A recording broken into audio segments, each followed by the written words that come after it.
অপ্রকাশিতভাবে এবারও নাকি Argentina cup নিয়ে নিয়েছে আমি শুনছি এবং আমি বিভিন্ন নিউজ দেখেছি। আমরা 7 আপ দেখে 30টা মেটাই না, আমরা 30টা মেটাই 5টা ওয়ার্ল্ড কাপ দেখে।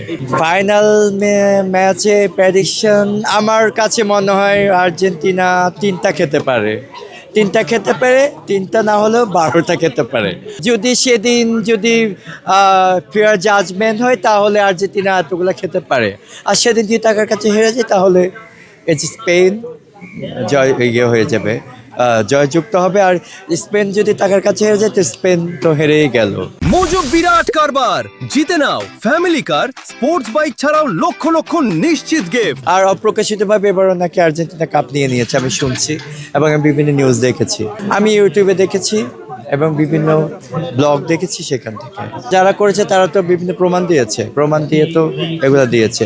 এখন দেখা যাক, এখনো আমরা ব্রাজিল সাপোর্টার এখনো 5টা এগিয়ে আছি। যারা 7 আপ বলো, তোমাদেরকে আমি বলবো আমরা 7 আপ দেখে 30টা মেটাই না, আমরা 30টা মেটাই 5টা ওয়ার্ল্ড কাপ দেখে।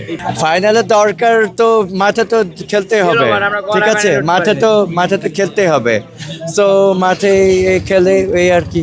এখন সবাই তো বলছে যারা এখানকার ব্রাজিল সাপোর্টার বর্ণন্য আছে যে এবারও নাকি আর্জেন্টিনা কাপ নিয়ে নিয়েছে অপ্রকাশিতভাবে, এবং সেটা আজকে প্রমাণ হলো ইংল্যান্ডের খেলা দেখে।